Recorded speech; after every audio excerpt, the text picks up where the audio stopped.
Corona से बचाया, vaccine से मरवाया। कोविशील्ड पर सवाल, विपक्ष का बवाल।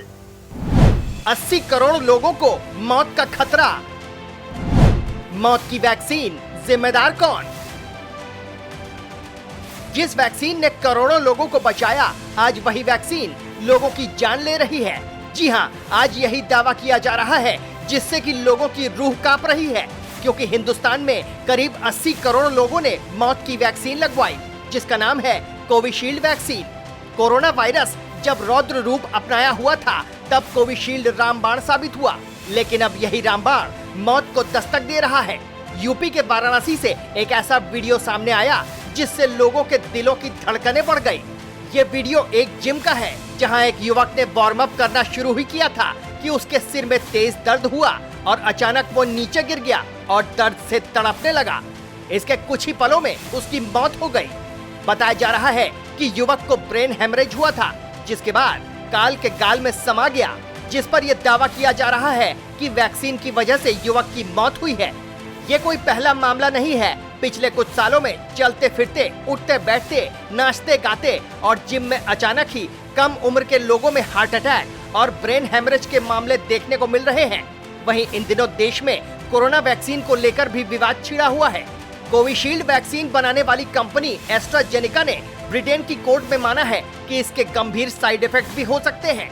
भारत में ये वैक्सीन कोविशील्ड के नाम से लगाई गई है, लेकिन अब आपको हम कुछ सच्चाई बताते हैं। कोविशील्ड वैक्सीन पर उठ रहे सवालों के बीच विशेषज्ञों का मानना है कि कोरोना महामारी के बाद अचानक मौतें हो रही हैं, लेकिन वैक्सीनेशन हर मौत की सीधी वजह नहीं है। विशेषज्ञ मानते हैं कि देश में वैक्सीनेशन को हुए लंबा समय गुजर गया है। यदि टीकाकरण के बाद कोई साइड इफेक्ट दिखता तो अभी तक देश में बड़े स्तर पर केस सामने आ चुके होते। वहीं एम्स ने अचानक हुई मौतों की वजह जानने के लिए जो अध्ययन किया, उसमें से 50% मौतें हार्ट अटैक से नहीं हुई, सांस समेत दूसरी बीमारियों से इनकी मौतें हुई हैं। बचे 50% को सीधे तौर पर हार्ट अटैक आया। एम्स के विशेषज्ञों की राय है कि यदि खून में थक्का पड़ता तो सभी मौतें हार्ट अटैक से होनी चाहिए थी। इससे पहले सोमवार को ब्रिटेन की कोर्ट में वैक्सीन बनाने वाली कंपनी एस्ट्राजेनेका ने पहली बार माना था कि उनकी वैक्सीन से दुर्लभ साइड इफेक्ट हो सकते हैं। इसमें कहा गया था कि इसके कारण थ्रोम्बोसाइटोपेनिया सिंड्रोम हो सकता है, जिससे शरीर में खून के थक्के जम सकते हैं।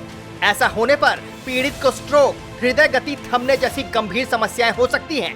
अब जैसे ही ये दावा हुआ, वैसे ही विपक्षी नेता अपनी रोटियां सेकने में लग गए। मोदी सरकार पर जमकर प्रहार किए जाने लगे और वोट बैंक के खातिर लोगों को गुमराह किया जाने लगा। यहाँ हम अपने दर्शकों को स्पष्ट कर दें कि इस मामले को लेकर ज्यादा पैनिक लेने की जरूरत नहीं है, क्योंकि बहुत ही दुर्लभ मामलों में इस तरह के साइड इफेक्ट्स देखने को मिलते हैं और कोरोना के 2-3 साल बीत जाने के बाद इस तरह के साइड इफेक्ट्स की गुंजाइश भी बहुत कम रह जाती है। अब आपकी क्या कुछ राय है इस पूरे वीडियो को लेकर, हमें कमेंट करके जरूर बताएं।